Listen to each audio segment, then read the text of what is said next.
हाय, good morning everybody. कैसे हैं आप लोग? आई होप ठीक होंगे। मैं भी अच्छे हूँ। तो today in this video I am going to discuss with data handling, mathematics for 8th class, mathematics for 7th, mathematics for 6th class. इसमें आपको डेटा हैंडलिंग तीनों क्लास में पढ़ना है, ठीक है। सभी में तीनों क्लास में को स्टडी करना है। हम सोचा कि एक साथ वीडियो इनको हम आप लोग के साथ शेयर कर दें और बना दें इकट्ठे ही। थोड़ा थोड़ा बढ़ते गया है, जैसे 6 में थोड़ा कम है, 8 7 में कुछ ज़्यादा हो गया, 8 में कुछ ज़्यादा हो गया, इस तरह से ही बढ़ते जाता है, ठीक है, 8 क्लास तक। तो इसमें हमको पढ़ना है data handling. Data handling introduction में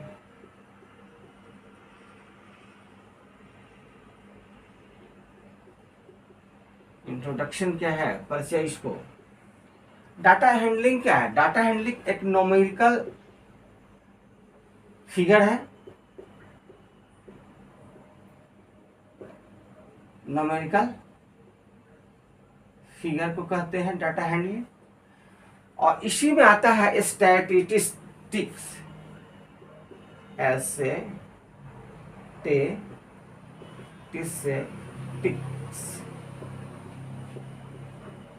ठीक है। सांख्यिकी, सांख्यिकीय इसको हिंदी में बोलते हैं सांख्यिकीय। सांख्यिकीय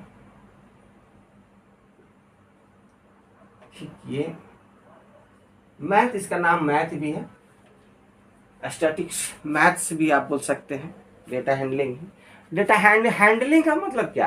किसी चीज को, ऑब्जेक्शन को हैंडलिंग करना, किसी चीज को सोल्व करना। क्या? सोल्व करना।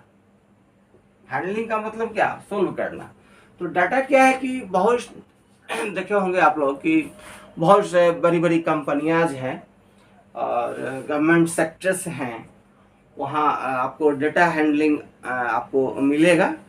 उसी का मेथड इसमें बताया गया है कि जो भास्ट है डाटा, उसको हम कैसे सोल्व करें, किस मेथड से करें। तो कई एक मेथड है, इंट्रोडक्शन में हम इसको बताएंगे, आगे आप लोग देखेंगे, ठीक है। डाटा हैंडलिंग का यही मतलब है कि न्यूमेरिकल फिगर है, स्टैटिक्स में सांख्यिकीय है। ये क्या है कि ये एनालिसिस करता है। इसमें क्या है? एनालिसिस होता है।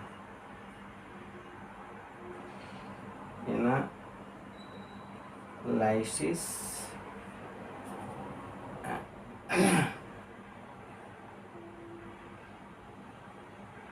ऑब्जर्वेशन भी,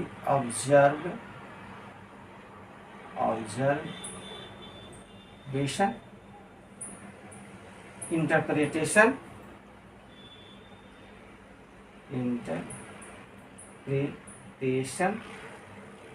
ये सारी चीज सांख्यिकी में होता है। क्या होता है? सांख्यिकी में हम लोग करते हैं, एनालिसिस करते हैं, और इसी को हम डाटा भी कहते हैं। हम इसको और डिटेल्स में डिफिनीशन लिखा देंगे, इतना नोट डाउन कीजिए, ठीक है। फिर हम लोग आगे बढ़ते हैं। हम लोग इंट्रोडक्शन में यह है कि इन वेरियस फील्ड, इसका बहुत बड़ा आपका मैदान है, बहुत बड़ा फील्ड है। We need information in the form of numerical figure is called a data. Data के जो है बहुत बड़ा विशाल फील्ड है, ठीक है, उसी को हमने लिख दिया है।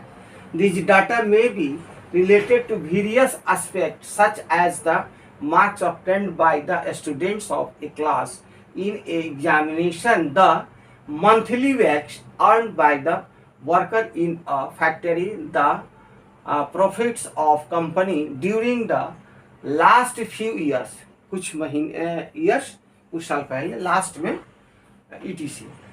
तो ये आपका क्या है? डाटा का है। न्यूमेरिकल फिगर जो होते हैं उनके जैसे इंपॉर्टेंस टर्म्स क्या आ जाएगा कि डाटा क्या है कि a collection of information in the form of numerical figure is called the data. इसको शॉर्टकट में हम यहाँ लिख दिए, ये डिफिनीशन हो गया, ठीक है। इसको नोट कीजिए, तो फिर अब एग्जाम्पल के द्वारा हम आपको फिर कंसेप्ट को बताते हैं कि डाटा में क्या है, इस न्यूमेरिकल फिगर क्या है, न्यूमेरिकल फिगर क्या है। हम लोग मान लेते हैं कि एज फॉर एग्जाम्पल कि द फ्लोइंग टेबल गिव्स, हमारा टेबल्स क्या दे रहा है, the data regarding the favourite spot of 140 student of school. एक स्कूल में 140 स्टूडेंट्स हैं, ठीक है, जो आपका फेवरेट स्पॉट्स हैं।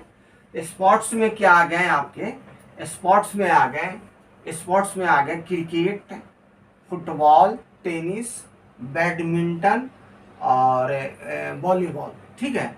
इसमें स्टूडेंट की संख्या कितनी है, क्रिकेट में 40, फुटबॉल में 30, टेनिस में 25, बैडमिंटन में 20, वॉलीबॉल में 25। ये टोटल कितने हैं, टोटल आपके जो हैं 140 स्टूडेंट, ठीक है। तो ये एग्जाम्पल हुआ, इसी को डाटा न्यूमेरिकल फिगर कहते हैं, इसी को क्या कहते हैं, न्यूमेरिकल फिगर। अब इसी के बीच आता है स्टैटिस्टिक, ठीक है। तो उस सब का कुछ हम डिफिनीशन आपको दिखा देते हैं पार्ट बाय पार्ट कि कौन कौन से इसके अंदर आएंगे, क्या क्या पढ़ना है, ठीक है। उसे थोड़ा सा 1 by 1 सीरियली ढंग से मैं बना रहा हूँ, ठीक है।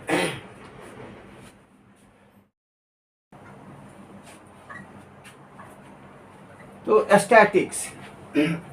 स्टैटिस्टिक्स क्या है कि it is the science which deals with the collection, presentation, analysis and interpretation of numerical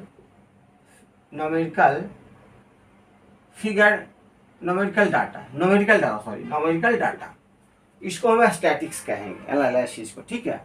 अब इसी में आ जाता है पार्ट ऑब्जर्वेशन का, क्या आपने ऑब्जर्वेशन क्या, सर्वेक्षण क्या किया। तो each numerical figures in A data is called an observation. अब इसी में आपको आ जाएगा नेक्स्ट पॉइंट कि रो और अनग्रुप डाटा।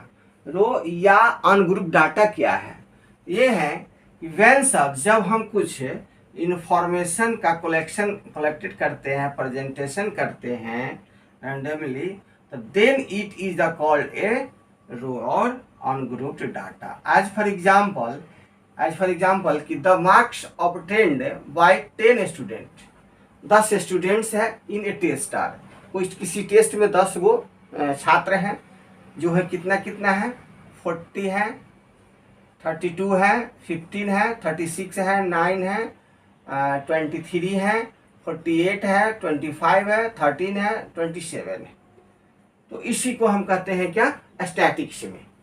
स्टैटिक्स के अंदर में आपको ये सब पढ़ना है, स्टडी करना है, ठीक है। अब हम लोग नेक्स्ट क्या और क्या है, नेक्स्ट टॉपिक है मेरा कि as for example for raw data,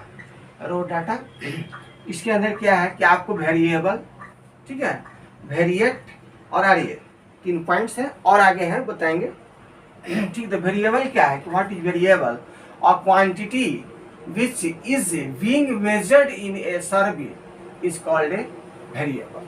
किसी चीज को आप मेजर करते हैं, उसका सर्वे करते हैं, तो आपको वेरिएबल होगा। वेरिएट क्या है, वेरिएट पार्टिकुलर ऑब्जर्वेशन, आपने खास कोई ऑब्जर्वेशन किया है, सर्वेक्षण किया है, खोज किया है, that give the value of, उसका जो वैल्यू होगा वो क्या होगा, वेरिएबल हो, value of variable is called variate, उसी को हम वेरिएट कहेंगे।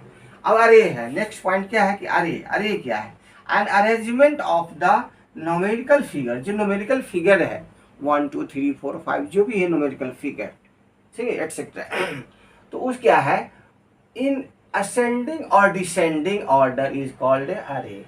उसको हमें उस न्यूमेरिकल फिगर को हमको असेंडिंग और डिसेंडिंग ऑर्डर में उसको अरेंज कर देना है, ठीक है, उसी को हम अरे कहते हैं। क्या कहते हैं, अरे कहते हैं। तो पहला वाला एग्जांपल में हमने लिया था, उसको अरेंज कर दिया है, जैसे ये क्या है, ये है आपका असेंडिंग, बढ़ते हुए क्रम। असेंडिंग मीन्स क्या, बढ़ते हुए क्रम, डिसेंडिंग माने घटते हुए क्रम, ठीक है। तो 9 बढ़ रहा, 9 13 15 बढ़ रहा है, ठीक है, बढ़ रहा है 27 32 36 40 एंड 48, तो ये असेंडिंग ऑर्डर हुआ। ठीक है, फिर डिसेंडिंग में इसी को उल्टा कर दीजिएगा, अपोजिट रेसिप्रोकल कर दीजिएगा। ठीक है, तो इसी को हम अरे कहते हैं। नोट डाउन कीजिए। फिर नेक्स्ट पॉइंट को देखते हैं। नेक्स्ट पॉइंट है मेरा रेंज। रेंज क्या है? रेंज के बारे में हमें अध्ययन करना है कि रेंज क्या, व्हाट इज द रेंज। तो the difference between the highest and lowest value of observation. आपने जो ऑब्जर्वेशन किया है, क्या ऑब्जर्वेशन किया, हाईएस्ट और lowest in A data is called the range of the data. जैसे एज फॉर एग्जाम्पल 9, 13, 15, 23, 25, 27, 32, 40, 48। तो हमें इसमें फाइंड आउट करना है कि में हाईएस्ट कौन सा है, सबसे बड़ा कौन है। हाईएस्ट कौन है? ये वाले हाईएस्ट है। Highest mark obtained. अच्छा, इसमें सबसे कम कौन है? लोएस्ट। तो लोएस्ट हो गया 9, ये हो गया लोएस्ट। ये क्या हो गया? Lowest marks obtained. समझ रहे हैं मेरी बात को? तो इसी पर आपका फॉर्मूला भी डिराइव्ड हो जाएगा कि रेंज इक्वल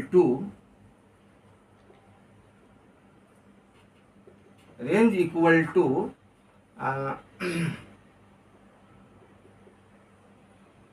हाईएस्ट, डिजिट लिख दो या न्यूमेरिकल लिख दो, हाईएस्ट लिख दो, हाईएस्ट हाँ मार्क्स लिख देते हैं, highest marks minus lowest marks. समझ रहे हैं हमारा मीनिंग कहने का? अब देखिए, ये आपका फॉर्मूला हो गया। ये अगर रेंज निकालने के लिए आएगा तो आप इस तरीका से रेंज को डिफाइंड करेंगे। ठीक है, अब देखो हाईएस्ट में कौन है? 48। यहाँ पर लिख दो रेंज एक बार और, 48 माइनस लोएस्ट कितना है? 9। अब इसको घटा दीजिए। ठीक है, तो 8 माइनस 9 तो 18, यानी कि 9, और ये कितना बचा? 39। तो ये आपका रेंज निकल गया। ये क्या निकल गया? ये आपका रेंज निकल गया। आंसर में क्या हो जाएगा? रेंज 39।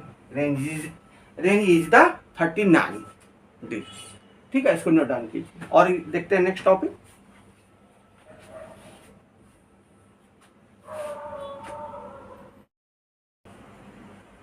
नेक्स्ट पॉइंट है मेरा हाइपोथेसिस टेस्ट। ये हाइपोथेसिस टेस्ट क्या है? तो hypothesis test is a statistical test that is used to determine whether the information obtained from a sample of data applies to the entire data और not. ठीक है, और नॉट इसको apply किया गया, डिटरमाइन हुआ, इसको इंफॉर्मेशन मिला, टेस्ट किए।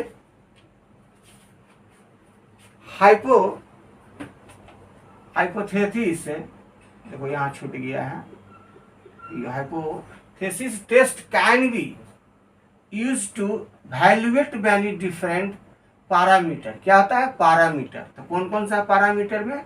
मीन हो गए, मोड हो गए और मीडियन हो गए। 3 चीज पढ़ना है इस पार्ट में। कैसे? तो इसी में लिखा है हमने कि we shall study how to find. इसको हम फाइंड कैसे करें, निकाले कैसे?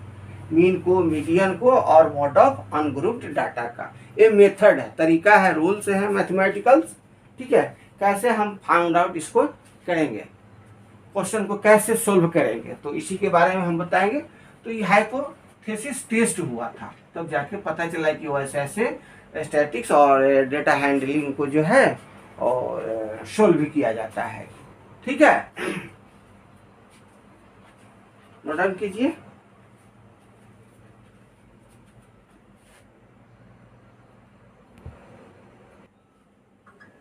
नेक्स्ट पॉइंट है मेरा mean of on group data. ये क्या है, इसको कैसे फाइंड आउट करते हैं। तो यह जो है अरिथमेटिक मीन है और simply the mean of some given observation defined as ऐसे, माने इस तरीका से ये आपका फॉर्मूला हो गया ये, ठीक है। इसी पर आपको ये करेगा। तो सपोज डैट कि आपका एन और ऑब्जर्वेशन है,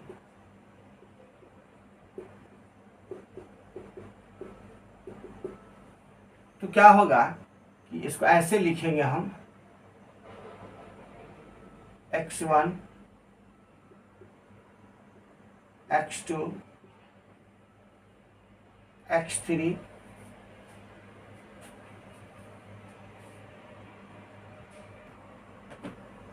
x3 so and so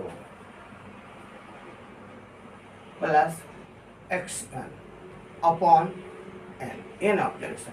ये क्या हुआ, मीन हुआ, क्या हुआ, ये मीन हुआ आपका, ये मीन ऑब्जर्वेशन तो एन हुआ, तो ये नीचे लिखा गया number of observation some of the given observation.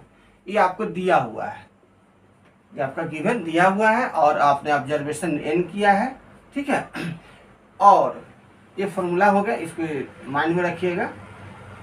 इसको लिखेंगे हम कैसे शॉर्ट में, इसको डिनोट कैसे करेंगे कि देखो इसको ऐसे,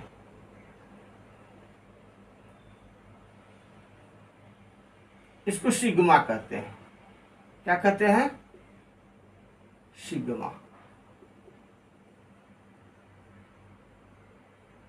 और समेशन भी कहते हैं, माने जोड़ना। समेशन मीन्स क्या, किसी चीज का एडिंग निकालना, मीन निकालना। इसको निकाल याद कर लीजिएगा, लिख लीजिएगा, नोट कर लीजिएगा। तो इसको लिखने का तरीका क्या है, ऐसे आप लिखेंगे sigma xi upon n mean equal to ये शॉर्ट में आप इसको रिमेंबर माइंड में रखेंगे, ठीक है। इसको माइंड में आप लोग रखेंगे, ठीक है। इसको नोट डाउन कर लीजिए, ठीक है। समेशन क्या ग्रीक लेटर है, ग्रीक लेटर शोइंग, समेशन जो है ग्रीक लेटर है। इसको नोट डाउन कीजिए और एग्जाम्पल के द्वारा हम आपको और क्लियर करते हैं।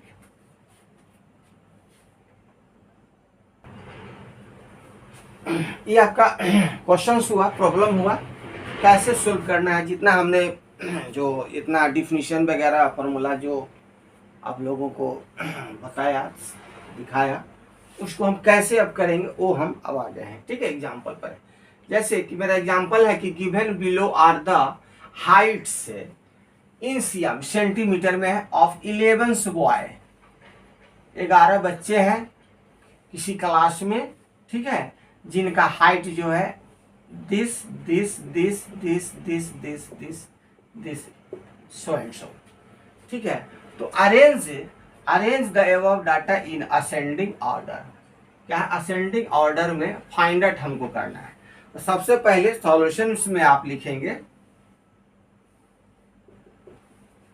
सॉल्यूशंस में लिखेंगे कि अरेंज द असेंडिंग ऑर्डर, ठीक है। तो यानी कि बढ़ते हुए क्रम में। तो देखो कि सबसे छोटा इसमें कौन है, 128 हमने लिख दिया। उसके बाद कौन आ जाएगा, हाँ और आ जाएगा 128 के बाद 32, हाँ ये आ जाएंगे 132। आप लोग भी देखना, ठीक है। 132 के बाद क्या आ जाएंगे आपको, ये आ जाएंगे 139। इसके बाद आपको ये आ जाएंगे 140। इसके बाद आपको ये आ जाएंगे ये आ जाएंगे दिस 143। इसके बाद और क्या आ जाएंगे, और नहीं एक और है ये आ जाएंगे, ठीक है। 142, उसके बाद ये आएंगे 143, उसके बाद और कौन आ जाएंगे, हाँ ये आ जाएंगे 148, 148, उसके बाद और क्या आ जाएंगे 149, 149, और कौन आ जाएंगे, एक और है देखो जी, यहाँ छूट गया, इसके पहले यहाँ लिख दो 146, दिस, ठीक है, तब 39 आएगा, तुम लोग भी देख लेना अपना, ठीक है। उसके बाद और कौन आ जाएंगे, उसके बाद ये आ जाएंगे 152, और कौन आ जाएंगे, एक और 154। तो ये हुआ असेंडिंग ऑर्डर, माने बढ़ते हुए क्रम में हमने लिख दिया है, ठीक है। तो इसमें बताना है, फर्स्ट में क्या बताना है आपका कि the height of the tallest boy, सबसे लंबा कौन है, सबसे लंबा बताना है। तो सबसे लंबा ये 20 हो जाएंगे, बड़े हैं, तो आंसर में क्या हो जाएंगे 154, ये आंसर में हो जाएंगे, ठीक है। सेकेंड में है कि the height of the shortest, सबसे छोटा कौन है, तो सबसे छोटा 128 है, 128, ये आंसर हो जाएंगे। अच्छा, थर्ड में क्या है कि the range of the given data, इसका रेंज निकालने के लिए क्या बताया है कि highest marks minus lowest marks. तो हाईएस्ट क्या है हमारा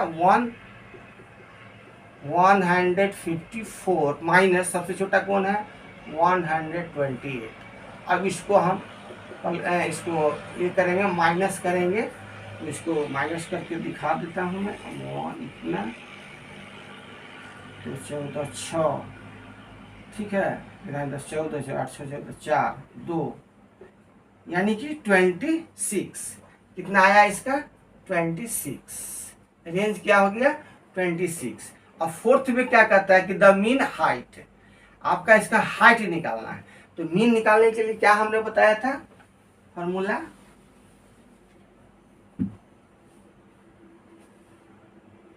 मीन निकालने के लिए ये हमने बताया था x1 plus x2 plus x3 plus so and so.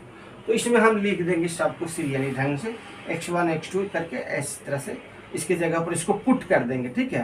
तो ऐसे लिखेंगे 100 प्लस ये सॉरी प्लस देना है, प्लस देना है, ये प्लस देना है,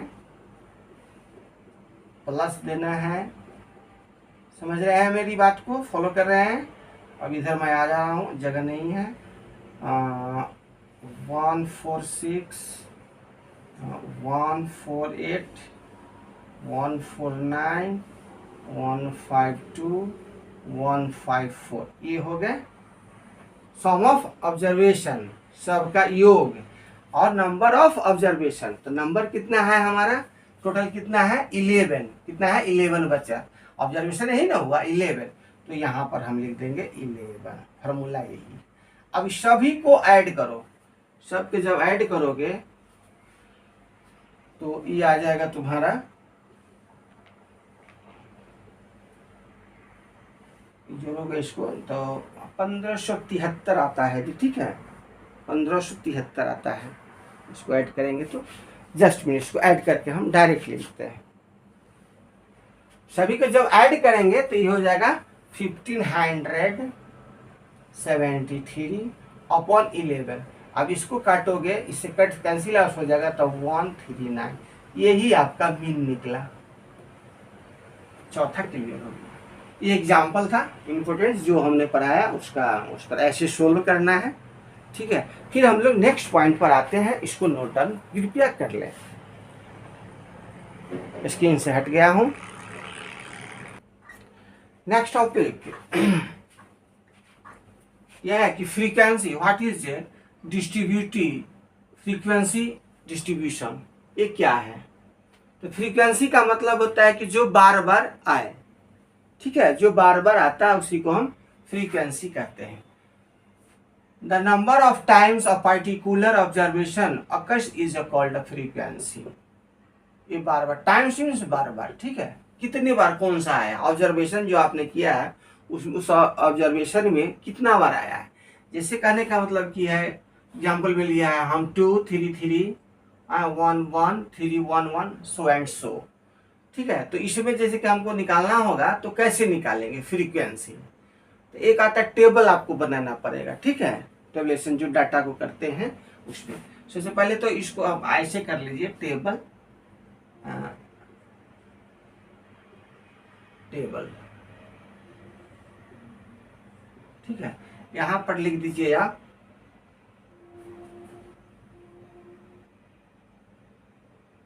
ऐसे करके लिखे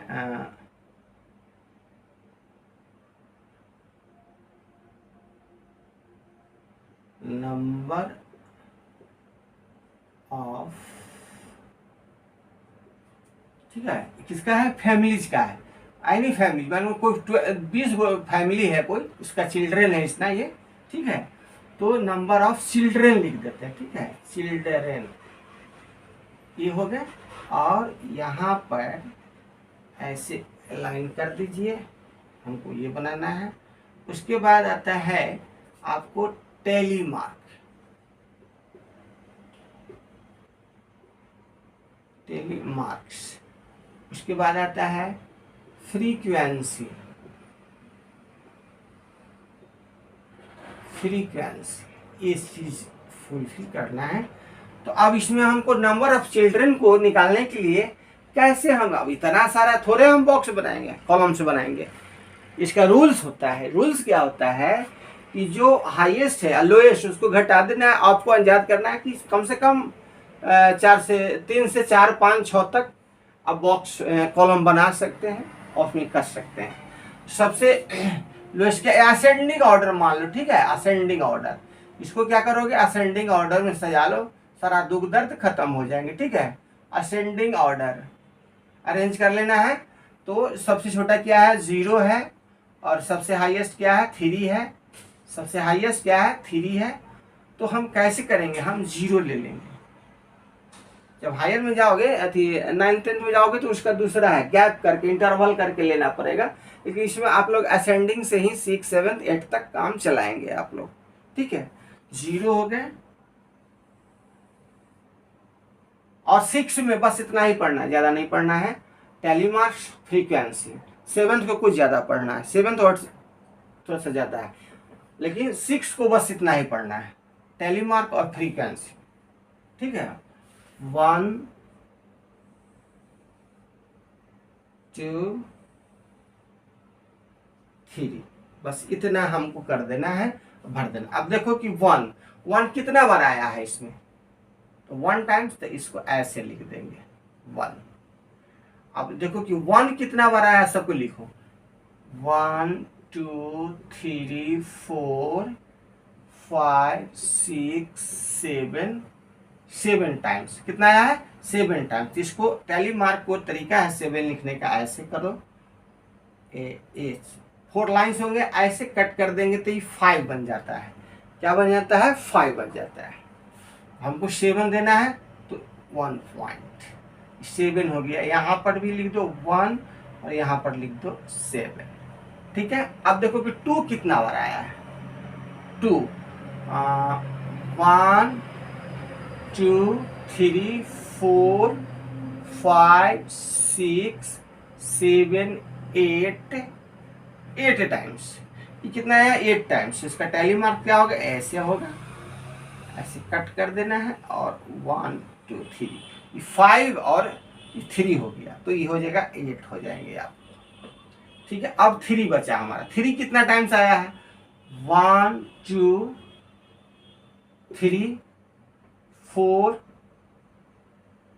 अब तो नहीं कहीं 4, तो ये 4 टाइम्स, 4 ऐसे लिख दिया हमने, ये हो गया 4, ठीक है। अब इसकी टोटल संख्या निकालने हैं आप, n इक्वल टू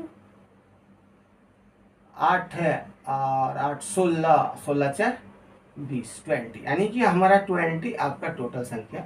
हमारा फैमिलीज कितना था, 20, तो हम समझ जाएंगे कि हमारा आंसर है सही है। तो इसको आप फ्रीक्वेंसी के द्वारा फ्रीक्वेंसी डिस्ट्रीब्यूशन ऐसे कर सकते हैं। ठीक है। अब इसी में है हम आप क्या बता दें, E6 तक है 6। अब इसी के बाद हम आगे बढ़ जाते हैं, उसको कॉमुलेटिव बोलते हैं, ठीक है।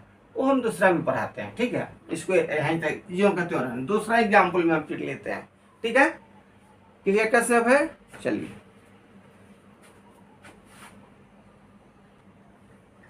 अब देखो नेक्स्ट टॉपिक है मेरा कि mean of tabulated data. Mean of tabulated data अगर पूछ दे कि टेबुलेटेड डाटा क्या है, तो यह कि let the frequencies of N observation, माने आप फ्रीक्वेंसी को जितना बार आपने ऑब्जर्वेशन किया, सर्वेक्षण किया है वो, and B F1 F2 F3, ठीक है।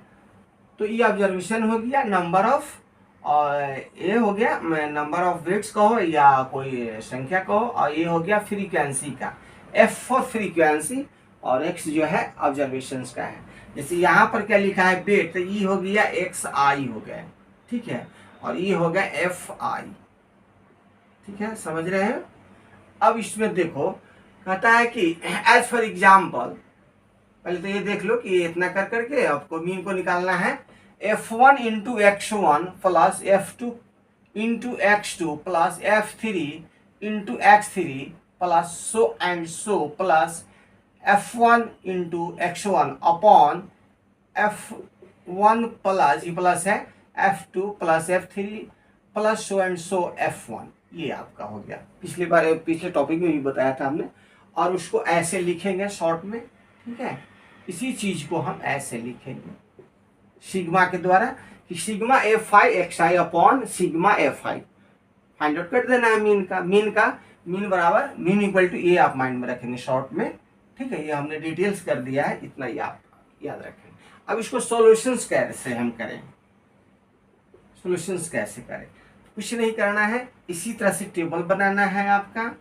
इसको कर दो आप कैसे कर दो, ऐसे कर दो,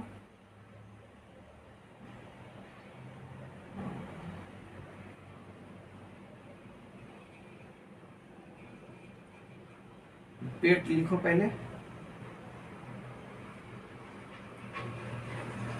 वेट इसको XI से डिनोट करते हैं, ठीक है, XI से डिनोट करते हैं। और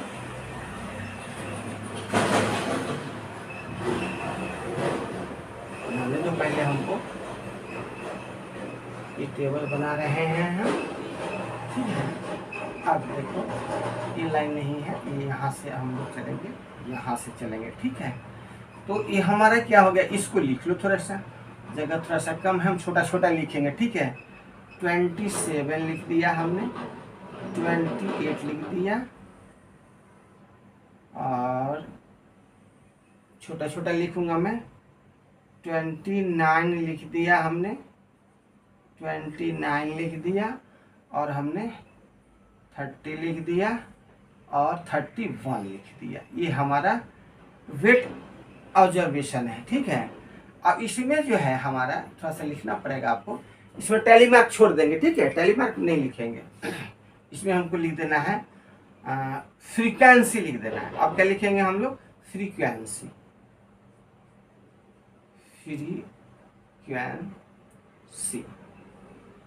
ठीक है। अब 27 का फ्रीक्वेंसी कितना है 6, 28 का कितना फ्रीक्वेंसी है 12, 29 का कितना है फ्रीक्वेंसी 10, ठीक है। 30 का कितना है 30 का 8, 31 का कितना है 4। ये हमारा फ्रीक्वेंसी हो गया। अब हमको निकालना है क्या, FI XI, sigma FI XI। तो हमें यहाँ पर तुमको लिखना पड़ेगा, सजाना पड़ेगा ऐसे, सिग्मा FI XI, यानी कहने का मतलब कि मल्टीप्लिकेशन होगा ये दोनों में मल्टीप्लिकेशन होगा। ये में एक्स है, इसको एक्स से डिनोट किए हैं, इसको FI से डिनोट हमने किया, ठीक है। ये दोनों मल्टीप्लिकेशन होगा। अब गुना करके इसको लिखना है आपको, 20 इंटू 6 क्या होगा, उसके बाद में 28 इंटू 12 क्या होगा, और 29 इंटू 10 क्या होगा वो लिखना है, 30 इंटू 8 क्या होगा वो लिखना है, 31 इंटू 4 क्या होगा वो लिखना है। ठीक है, तो मैं गुना करके मल्टीप्लिकेशन करके हम डायरेक्ट लिख देते हैं, टाइम आपका बचत होगा टाइम का। ठीक है, ठीक है, हमने गुना कर लिया, मल्टीप्लिकेशन कर लिया है। तो ये दोनों में एक्स वाई यानी वेरिएबल, इसको क्या वेरिएबल कहते हैं, इसको वेरिएबल। ठीक है, ये फ्रीक्वेंसी हो गया, एफ से डिनोट करते हैं, एक्स इसको एक्स आई से, दोनों मल्टीप्लिकेशन करना है। तो 27 और 6 में करेंगे तो ये हो जाएगा, 28 में 12 से करेंगे तो ये हो जाएगा। ठीक है, 29 में 10 से करेंगे तो ये 20 हो जाएंगे, 30 में 8 से करेंगे तो ये हो जाएंगे, 31 में हमको 4 से करेंगे तो ये हो गया। तो ये जो संख्या आया हमारा sigma Fi40, sigma Fi40 and sigma Fi equal to 1152। ठीक है, इतना आपका टोटल आया। अब हमें निकालना है कि मीन हमको निकालना है। थोड़ा सा मैं यहाँ जगह ले लेता हूँ, इसको मिटा दे रहा हूँ। ये तो हो गया, इसका काम हो गया। ठीक है, इसका काम हो गया है। अब मैं मीन हमको निकालनी है, क्या लिखोगे, sigma Fi into XI upon sigma Fi। ठीक है, अब इसका पुट कर दो वैल्यू, तो वैल्यू कितना है 1152 अपॉन ये कितना है 40।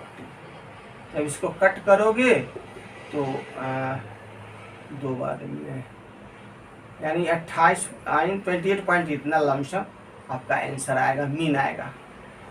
ये मीन हो गया, इसी को मीन करते हैं, टेबलेटेड डाटा है। ठीक है, मीन मीन्स क्या होता है, एक तरह का आपका औसत एवरेज निकालना होता है, बंटवारा। ठीक है, उसका पता लगाना रहता है कितना इसका औसत मान है। ठीक है, इसको नोट डाउन कीजिए, फिर नेक्स्ट टॉपिक पर आते हैं हम लोग। देखिए मेरे पास एक क्वेश्चन है डाटा हैंडलिंग का। If the mean of the flowing frequency distribution is 8, find the value of P. आपका पी का मान निकालना है, वैल्यू करना, फाइंड आउट करना है। इसको सॉल्यूशन हम कैसे करेंगे। ठीक है, टेबलेटेड मेथड से करना है, टेबलेशन डाटा से। तो हम करेंगे, सबसे पहले हम एक टेबल बनाएंगे। ठीक है, वेरिएबल, इसको डिनोट हम XI से करेंगे, लाइन ऐसे खींच दिए, और इसको कर देंगे हम एक फ्रीक्वेंसी कर देंगे,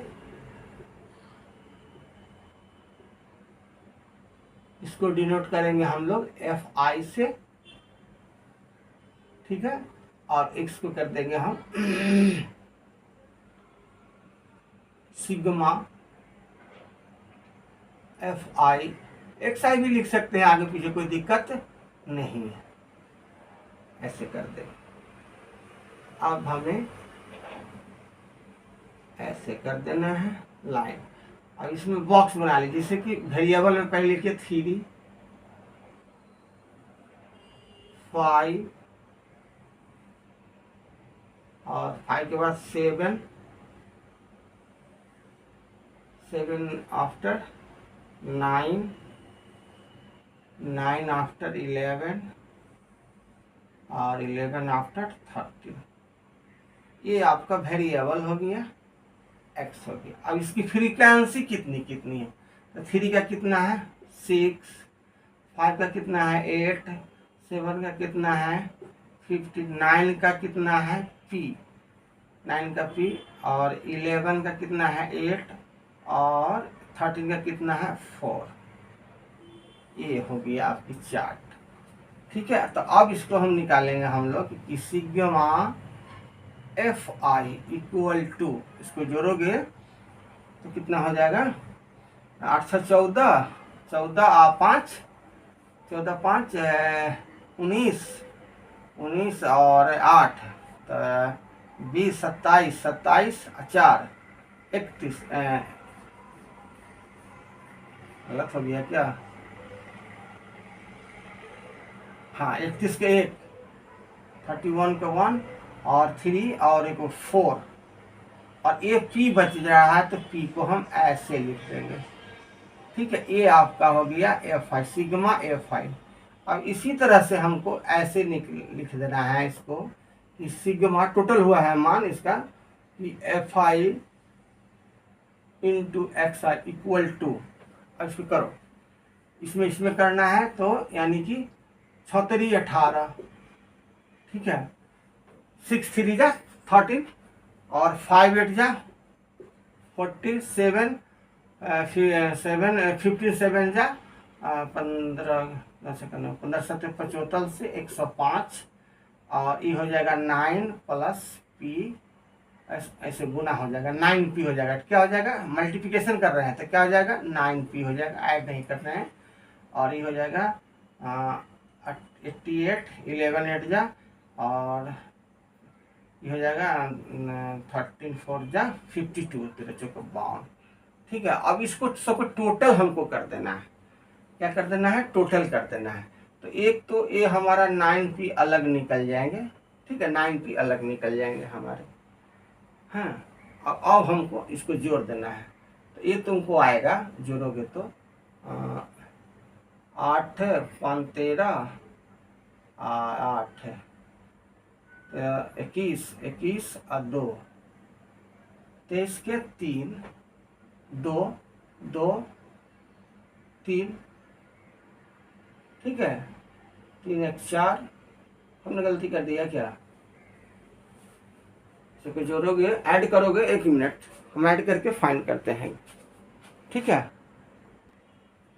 ठीक है, 303 आता है। कितना आता है, 303। इसको ऐड करोगे तो इतना फाइनल होगा। अब हमको निकालना है कि मीन क्या है। क्या मीन किसका, तो 8 का फ्रीक्वेंसी क्या लिखा है, फ्रीक्वेंसी ऑफ डिस्ट्रीब्यूशन 8। अब इसको सजा देना है तुमको। कैसे लिखोगे, तो पहले फॉर्मूला हम लिख लें, ऊपर से हम डिलीट कर देते हैं। ठीक है, नहीं यही लिख देता हूँ, यहाँ पर लिख देता हूँ,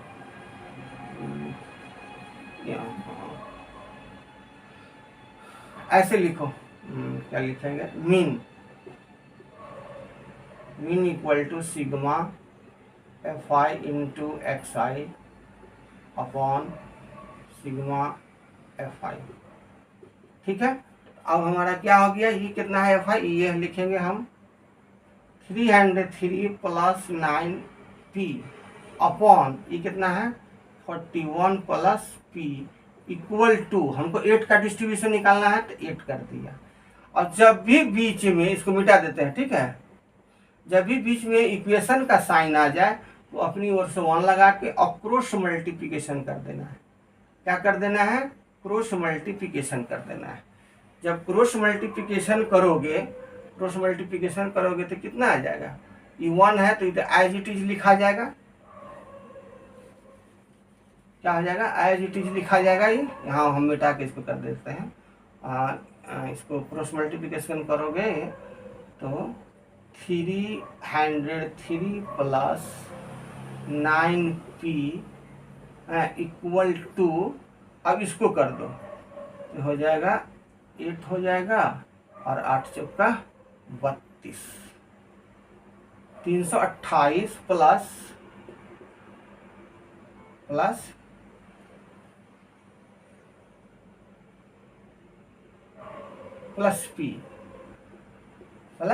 p यही ना है। हाँ, इसको ऐड किया है प्लस p। अब इसको करना क्या है कि आप रिप्लेसमेंट कर दीजिए। क्या कर देंगे, रिप्लेसमेंट कर देंगे।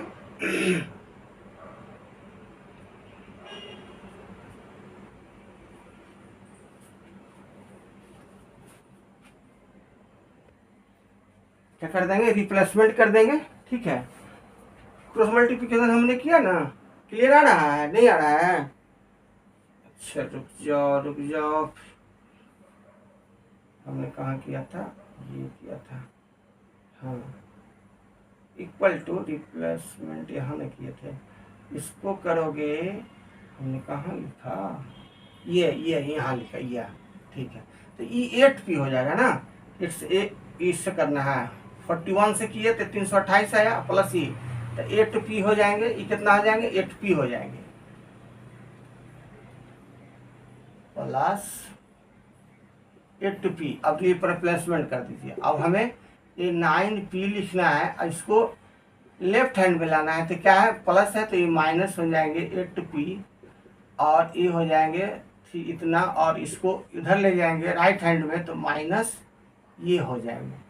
तो 9 में से 8 यानी कि p, और ये कितना हो जाएगा, इसको घटा दो, 8 में से 3 जाएगा 5, ठीक है, और 2 में से 0 का 2, 3 में से 3 कैंसिल, यानी कि p का मान आप फ्रीक्वेंसी डिस्ट्रीब्यूशन जो है p का वैल्यू आपका आया 25। तो इस टाइप का प्रॉब्लम आपके साथ आ सकता है, क्रिएट कर सकता है, इसको ध्यान में रखें। इसको ऐसे बनाया जाता है, सोल्व किया जाता है। आई होप कि आप लोग के क्लियर हुआ होगा, मुझे उम्मीद है। ठीक है, नोट डाउन करें, स्क्रीन से हट गया हूँ मैं, फिर नेक्स्ट टॉपिक मैं देख रहा हूँ।